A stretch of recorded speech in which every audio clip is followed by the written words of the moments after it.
assim, gente, eu posso falar um pouco de política internacional, eu posso trazer minha perspectiva sobre isso, tá? Mas é uma perspectiva de um cara que não é especialista no assunto. Eu gosto muito de política, eu gosto de fazer certas comparações e leituras históricas, mas não é muito minha praia fazer esse tipo de leitura. Eu posso fazer uma leitura comparada, por exemplo, eu posso ver o drama da potência Estados Unidos, que é uma potência em queda, com uma potência em ascensão, que no caso é a China. Eu posso fazer uma leitura aqui muito mais conceitual do que com temas internos. Né? Por exemplo, eu não me debrucei, como o Ricardo debruçou agora, sobre como foi agora, vamos dizer, a convenção, o congresso do Partido Comunista, quais foram as diretrizes que foram dadas. Mas o fato, meus amigos, é que a China está muito mais poderosa do que a gente imagina. E mesmo com a tal da crise iminente, a gente ouve há mais de 10, 15 anos que a China é uma bolha, que essa bolha vai quebrar, mas a China não quebra não, tá? Ela tem alguns pressupostos que permitem que ela continue crescendo, e uma delas é um estoque de mão de obra advinda do interior, que pode sempre colocar em pressão os salários da galera que mora no litoral. Então, quando a galera que mora no litoral começa a ganhar mais, começa a virar classe média, vem mais gente do interior, eles mesmos trazem, eles habitam aquelas cidades que eles mesmos constroem, e aí você consegue baixar o preço da mão de obra com esse estoque, e aí você vai mantendo a China sempre num status de competitividade, praticando o que alguns países chamam de dumping. Eles também quase não têm sistema previdenciário, e num momento que eles não têm sistema previdenciário, que as economias são feitas pelas famílias, há uma poupança gigantesca. Né? E essa poupança gigantesca que tem ali na China está ajudando a financiar naturalmente o crescimento econômico deles. Tá? Então, assim, esperem muito da China. Esperem muito da China. A China, geopoliticamente, eu venho percebendo essas movimentações, ela vem tentando tirar a prerrogativa do uso do dólar no comércio internacional. Então, esses acordos que a gente fica vendo, essa própria ideia de uma moeda do Mercosul, uma moeda comum, é muito menos sobre a gente começar a usar o yuan para comercializar e muito mais sobre nós não usarmos o dólar para fazer esse comércio. E para a China interessa que as pessoas não usam o dólar, porque quanto menos as pessoas usarem o dólar, menos os Estados Unidos podem exportar a sua inflação, que é, vamos dizer assim, um presente que os Estados Unidos têm, né, ao fazer com que o comércio internacional, em especial o comércio de petróleo, que é a grande commodity global, se faça em dólar. Assim o mundo vive em dólar e o mundo vive de acordo com as expansões e contrações do próprio dólar. E a China quer enfrentar isso. Então, se a China conseguir um mundo multilateral que não use o dólar no comércio internacional, os Estados Unidos vão penar e vão penar muito. Né? Quem aqui já esteve nos Estados Unidos, quem esteve nos Estados Unidos recentemente, sabe a pujança econômica. Né? Você vê dinheiro para lá e para cá. Os Estados Unidos é uma máquina de fazer dinheiro, muito dinheiro circula lá. Não apenas porque eles são um povo produtivo, geradores de tecnologia, são uma grande potência global, mas por conta da posição outrora hegemônica deles, eles garantiram essas coisas. Por exemplo, o fato do mundo ter que usar petróleo usar dólar para negociar petróleo. Onde eu quero dizer com isso? Que mesmo com essas vantagens que os Estados Unidos têm, a China avança, a China chega. A China, ela quer controlar a região do Mar Amarelo, que é a região que tem o maior número de pessoas morando no mundo, e não são pessoas pobres. Nessa região que tem Coreia do Sul, tem Coreia do Norte, beleza. Tem Japão, tá? Tem todo o litoral chinês, onde está concentrado as pessoas mais ricas da China. Galera, o PIB do mundo foi deslocado para lá. E eles não querem que Taiwan, que está ali naquela região, fique na mão dos Estados Unidos, na prática, sejam aliados dos Estados Unidos junto com o Japão. A China quer ter o domínio dessa área. O mundo foi deslocado para essa área. Logo, se a China mandar nessa área, a China vai mandar em grande medida na economia global. Outro ponto que a gente também tem que perceber é o fato da China ser o país que mais investe na África e ser o país que constrói as relações políticas e comerciais mais sólidas nesses países. E a África será justamente um dos celeiros do mundo, ou seja, a agricultura vai avançar na África, mas a África ela será, vamos dizer, a bomba demográfica desse século. Né? A África vai se tornar o continente, se não o mais populoso, um dos mais populosos de todos, e assim ela vai ter crescimento econômico, vai ter gente, vai ter pressão de imigração para outros lugares. Então o controle da China sobre a África é também um controle da China sobre seus adversários, especialmente sobre a Europa. Tá?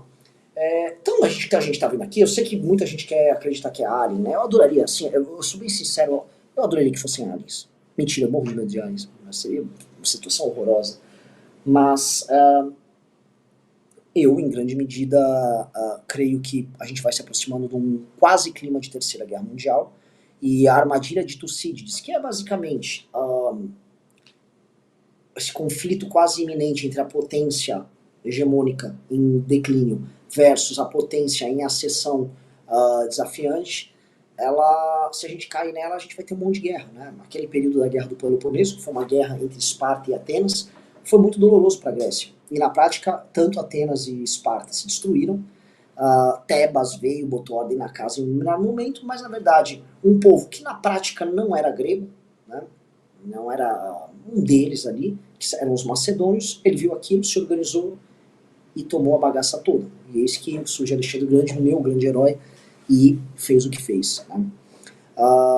Então, sim, a gente está vendo um processo que eu acho que a gente tem que estudar ele muito menos de acordo com, enfim, uma invasão do espaço aéreo aqui, uma invasão do espaço aéreo ali, mas olhar de uma outra maneira. Olhar como um processo histórico, né, de décadas.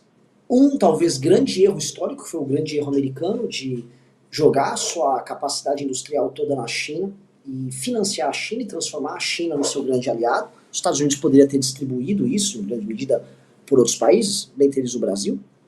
Quem financiou esse ganho de tecnologia e esse ganho de produtividade foram os Estados Unidos. Não à toa os Estados Unidos são o maior mercado consumidor da China. A China faz produto, distribui para o mundo, mas o maior país do mundo, o país que mais consome, são os Estados Unidos da América. Então, será que aquela estratégia do Kissinger valeu a pena? Ou será que era inevitável esse crescimento e os Estados Unidos perderiam a chance de ganhar com isso? Eu não sei, tá? O lance é que os Estados Unidos têm na China agora o seu grande inimigo, e se a gente olha em termos recentes, a gente começa a ver um laboratório na China com cientistas que tinham experimentos também aqui no Ocidente, ou seja, os cientistas que operavam na China faziam parte de consórcios globais. Essa culpa não é só da China, tá? Trabalhando com vírus aí. Até porque trabalhar com esse tipo de vírus e pesquisas com coronavírus, antavírus, etc., dá muito dinheiro. Então um pesquisador, para ficar manipulando vírus em laboratório, consegue financiamento. Então é um estímulo econômico para que esse tipo de coisa aconteça. Não só na China, mas também no Ocidente. Na verdade, especialmente no Ocidente. Outra coisa, então surge o vírus, surge o coronavírus sai da China, a China acaba, querendo ou não, exportando esse vírus para o resto do mundo, o mundo tem que se adequar a novas circunstâncias, há uma crise econômica, e eu acho que a gente vai sentir essa crise econômica, o mundo já começa a entrar em recessão, a Inglaterra, por exemplo, já tem recessão, o Brasil, que você não se engane com esses números de PIB que o Bolsonaro ficou mostrando, o Brasil está destruído, as empresas brasileiras de varejo estão destruídas, a crise econômica no varejo já chegou, não é só nas lojas americanas, a Marisa já sentiu, o Magazine Luiza já sentiu, isso está afetando pequenas e médias indústrias, vai ter falência em massa no Brasil e a gente vai sentir essa bagaça toda, o que é o resquício do coronavírus. Com o coronavírus cai o Trump, entra o Biden, entra o Partido Democrata com uma postura muito mais belicosa que a do Donald Trump. Donald Trump foi um cara que encerrou guerras, não um cara que iniciou guerras. Há a invasão russa da Ucrânia, a Rússia é aliada da China, pressão sobre a OTAN apoiando a Ucrânia como resposta, eu e Arthur vamos para a Ucrânia, conflito, uma guerra por proxy, ou seja, os Estados Unidos que estão em guerra com a Rússia, os Estados Unidos estão mandando dinheiro, os Estados Unidos estão mandando equipamentos, os Estados Unidos mandando armas, foi confirmado e parece que vai ter um anúncio que os Estados Unidos e a Inglaterra vão mandar aviões, vão ter caças, finalmente a Ucrânia vai ter caças para poder fazer frente aos aviões russos, ou seja, a Ucrânia vai ter condição de fechar o espaço aéreo, e que a gente não se iluda, os caças norte-americanos são muito superiores aos caças russos. A China vai continuar, e a Índia também, verdade seja dita, fazendo comércio com a Rússia. Petróleo russo continua sendo vendido no mundo inteiro, eles só fizeram um cambal lá, então a Rússia vai continuar tendo seus produtos, suas commodities circulando pelo mundo, e logo mais talvez a Rússia seja alguém que vai fazer guerra com os Estados Unidos por proxy, sendo proxy da China. Né? Conflito em Taiwan esquenta, e talvez esse conflito Rússia-Ucrânia seja apenas um prenúncio de um conflito maior que ocorre no Mar Amarelo. Aí, esse ano, essa questão toda envolvendo só 2.300 pessoas aqui, né? Tô chateado, mano, eu disparei falando aqui com vocês e vocês não estão dando like. Eu tô chateado com vocês, galera.